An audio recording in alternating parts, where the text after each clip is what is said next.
This world is all about branding and marketing. The #1 branders in the universe is the United States. They made United States seem like it's the best place in the world to be. It's the land of the free, home of the brave. I go there to find and chase my dreams. We have to be able to tell our own stories. Directors, filmmakers, entertainers, it's going to be clearly, and the press, it's going to be your job to redefine how people think about Africa.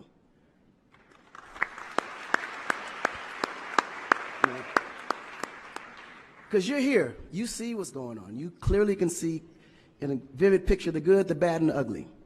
What you choose to put out there is what the world is going to get. Because I can tell you right now, in Chicago alone, there's more people dying in Chicago than there was in the war in Iraq. But you would never see that. There's a lot of things that's happening in the U.S. that you would never see because they choose to show you what they want you to see for, you know? It's about country integrity. You have a certain reputation you have to keep. No one puts their family business out into the street. One of the problems we have in Africa is that when something happens, the press is quick to put out negative energy and quick to put out a negative story. And then that story goes on to internet, and other broadcasting systems take it, and they post it. So when you look at places like Kenya, for instance, that I know of, maybe what, 2 terrorist attacks? But it was everywhere. So now people was afraid to go to Kenya because somebody shot up the mall. But then when you look online, there was over 25,000 attacks in the U.S., but you only knew about maybe 5 or 6. So we have to really rebrand. And then when you look at how the world perceives Africa, they're right. You know, you see zebras, lions, tigers, bears. Oh my. You get to the point where you think Africa's just a big jungle. The images that they're showing of Africa is historical images. This is way before civilization. This is when they were still, you know, battling with spears, like times of Shaka Zulu. No, I'm serious. But then when you look at the U.S., they're showing Superman, Batman, you know? Where is our Superman? Where is our, like, Shaka Zulu should be a superhero today. Really. So we have to tell our own stories. I mean, even Jesus is white. And you believe it. But it's okay, because how you were framed, if you taught something from the day you were born, and your mother taught you that, your father taught you that, it's real. You never look at your mom and your dad as liars. But their mother and father taught them the same thing, because that's the kind of history that's put out for them to believe.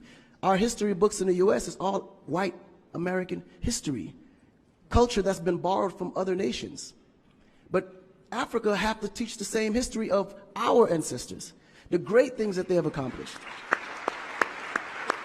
You know? And it's going to be the jobs of directors like yourself, filmmakers like yourself, to narrate that story. How do we want to be perceived? How do we want that story to be narrated to the rest of the world? This younger generation, we kind of figured it out. Because now, when you look at hip-hop in America, every rapper is rich. Gold chains, Bentleys, nice girls by the pool with bathing suits in this big mansion. And then, when the video's over, they get on their phone and call an Uber. They don't even come in the Bentley that you just saw in the TV. But you go to Nigeria, we got Wizkid, Davido, P-Square, all these guys driving a Bentley, Mercedes. They actually own those cars. That's the difference. But if we don't translate that, they will never know. They think we're going to leave the shoot and go home on a horse or a zebra.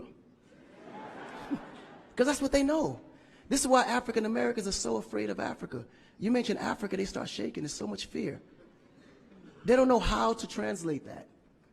It was just recent that people are now saying, yeah, man, you know what? I rock with Africans, man. You know what I'm saying? I want to do some collaborations, man. Yo, man, I need an Afrobeat remix, you know what I'm saying? But before, they be like, man, I don't know that dude. I'm not putting him on my record. So the younger generation is slowly understanding how you have to rebrand the culture, because the culture has adapted. They've actually took everything that we've created and made it look better. They made a superstar look like a superstar. When I look on TV and I see our biggest entertainers, they don't look like stars. That's why you can't really respect the entertainer. If a politician saw a singer, he'd just be like, oh, he's just a local singer. But if he go to that local singer's performance, he may sell out the stadium because he has a huge influence, but the image is not there. So we have to take the image as a huge accountability for ourselves and realize that Africa really does have a reputation. But if we allow our stories to be told, our stories will be told according to their agenda on what they need to be able to benefit from Africa. So we have to tell our story so we can be able to understand how we can utilize that story to benefit for our agenda. You know? So in closing, this job is for the entertainers, the filmmakers, the reporters, and anyone that creates content. We have to rebrand. And we have to rebrand it in the way that we see it and tell the story to where they can understand it, feel comfortable, and want to come here and invest.